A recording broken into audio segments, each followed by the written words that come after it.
Good evening, everyone. My name is Daniel. And I'm Florence, and we will be your MCs for the night. Florence and I, along with Claire Raymer and Alexander Fitches, were the winners of the Youth Philanthropy Initiative presentations last year, and we are thrilled to have been invited back this year to watch these groups present for their charities. Now we'd like to welcome the fifth and final presentation of the night, the group representing Nourish Cowichan.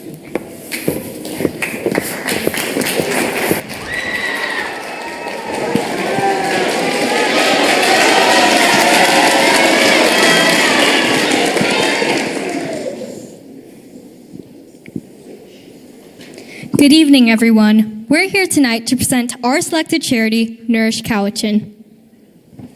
How many of you have sat in class and suddenly thought, wow, I'm so hungry? Yeah, we've all been there, but as fortunate Brentwood students, all we have to do is wait for our next scheduled meal, whether it's breakfast, cookie break, lunch, or dinner, where we're provided with a wide variety of options to build our balanced diet. However, not everyone has this privilege of knowing exactly what their next meal consists of and when it will be.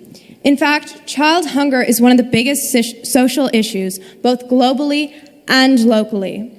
All around the world, millions of children die every year because of poor nutrition. In 2020 alone, over 3.1 million children under the age of 5 died of hunger. Because of the COVID-19 pandemic, virus precautions were prioritized. People couldn't work, resulting in the loss of jobs, and supermarkets were often out of stock. This increased cases of hunger and malnutrition to around 130 million children. Another major cause of hunger is poverty. Children are more than twice as likely to be living in households in extreme poverty, meaning they live on less than $1.90 a day. That is outrageous. $1.90 gets you 2 candy bars at the local thrifties. How is that money enough to fill the stomach, let alone buy food that actually benefits the body? Approximately 380 million children face this reality every single day. So let's take this more local. In British Columbia, 20% of children live below the poverty line and face malnutrition. That comes up to a grand total of 175,000 children that are worrying about when their next meal may be. Narrowing this down even further, around 25% of children in the Cowichan Valley are living in poverty. This means that 1 in 4 children are experiencing hunger, and it's barely even being acknowledged. So many of these children are lacking the nutrients that they need to grow and stay healthy. Think about that for a moment. In the world we live in today, healthy food is expensive and junk food is cheap. Some families are struggling either because their parents are working minimum wage jobs or 2 to 3 part-time jobs and can simply only afford junk food. Having said this, the children are simply not getting enough nutrition. International hunger impacts every other aspect of the world's health and prosperity. When children are malnourished, they are more susceptible to chronic illnesses such as asthma, anemia, or behavioral problems like hyperactivity, anxiety, aggression. Lack of nutrition also influences delayed development as well as food insecurity in a child as well. Now imagine this. You are going to class having not eaten breakfast. You know for sure there is nothing for you to eat during lunch, and you'd be lucky if you get dinner. Now, imagine knowing that all of your friends are struggling in the same situation and there is nothing you can do about it. This is where Nourish Cowichan comes in. Nourish Cowichan is a nonprofit organization currently run at a Colemount Prevost primary school. Their main objective is to provide school children across the valley with square meals on a daily basis. This helps the children improve their potential of learning and developing by supporting their focus, long-term health, and overall well-being. In 2016, 3 people, Fatima Da Silva, Dina Holbrook, and Anita Carroll, recognized that 80 to 90 students from Coheman Elementary were going to school hungry. They immediately knew that the problem stretched far beyond this one school. Fatima told us that everybody was aware of the issue, just nobody was thinking of a solution because it was too big of a problem. Together, the three decided to create Nourish Cowichan. From personal experience of living in the Cowichan Valley, it's absolutely heart-wrenching to walk through town and see all of these people suffering, trying to find the meals that we take for granted every day. I remember when I was little, I was walking through Duncan and I saw this family of three. They were sitting alone on the sidewalk, sharing a small McDonald's meal. I don't think I truly understood the situation back then. But looking back, I can recognize that that meal probably wasn't enough to feed even one of them, let alone all three. We must do something to help all the families living in our community who suffer with this. This is something many of us cannot even begin to imagine. Nourish Cowichan works endlessly, planning free lunches to schools with children in need, going out into the community and just inviting people in, straight into their doorstep. Nourish Cowichan is more than just a charity that works to feed the people. It is a family that strives to create a better community, one where everybody is safe, comfortable, and well-fed. Currently, they are providing over 800 meals every week to children across the valley, and this number is still gradually growing as they find more children to feed. Even through tough times like the COVID-19 pandemic, they persisted, resulting in the distribution of over 5,000 hampers of food and 200,000 meals between March and August 2020. Our group felt so grateful when given the opportunity to visit the dedicated people working in the charity's busy kitchen. We were absolutely astonished at the collaboration between the workers and the cheerful energy bustling through the music-filled room.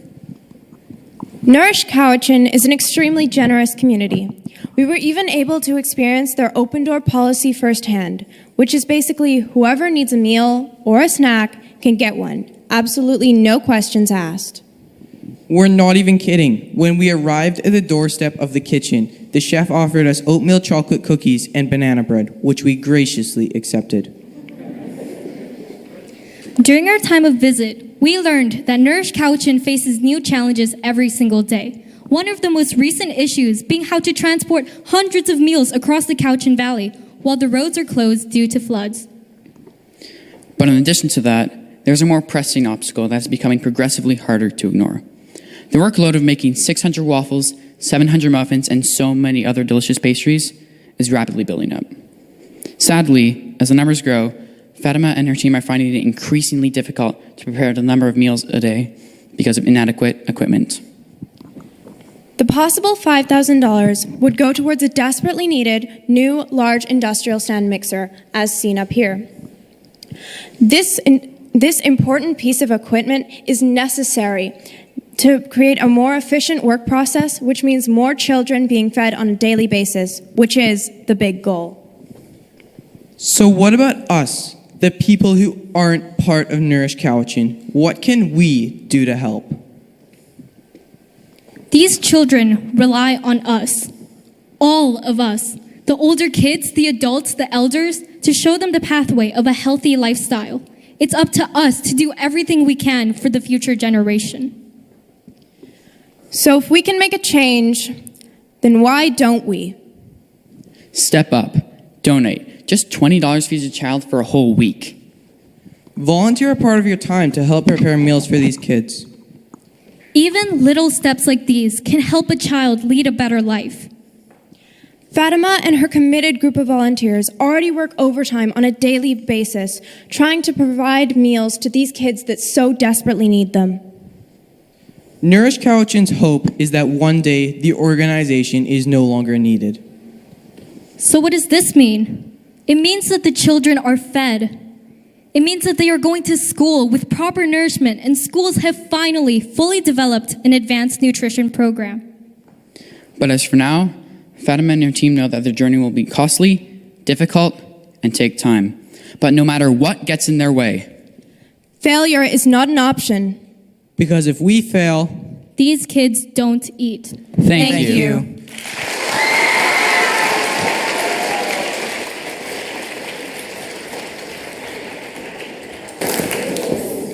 Thank you so much, Nourish Cowichan, for that presentation. And a big congratulations to all the groups tonight for their presentations. Let's give them one more big round of applause.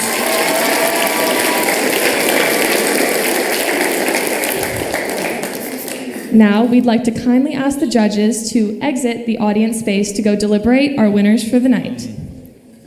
First off, I just want to thank all those groups. That was very impressive. I missed the one last year, so that was, very well done.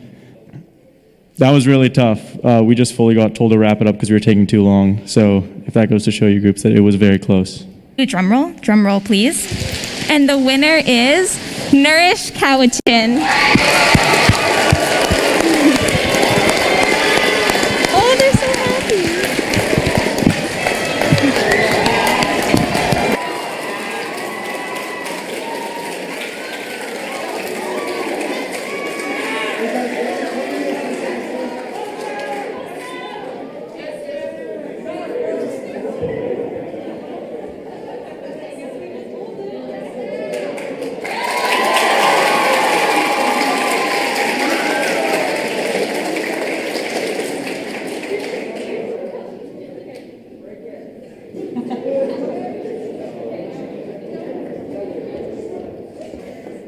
Congratulations. Should we have one more round of applause?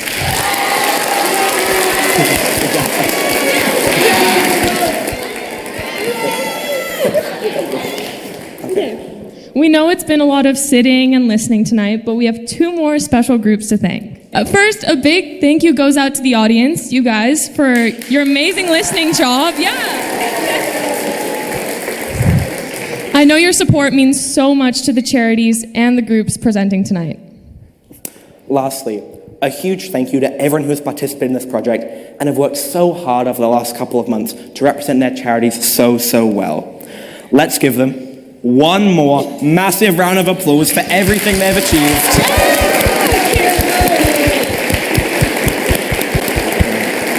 And that's it from us. Thank you guys for coming. If the judges and you guys can stay back a little bit afterwards, that'd be great. But thank you guys for coming. Thank you so much, everyone. Have a great evening.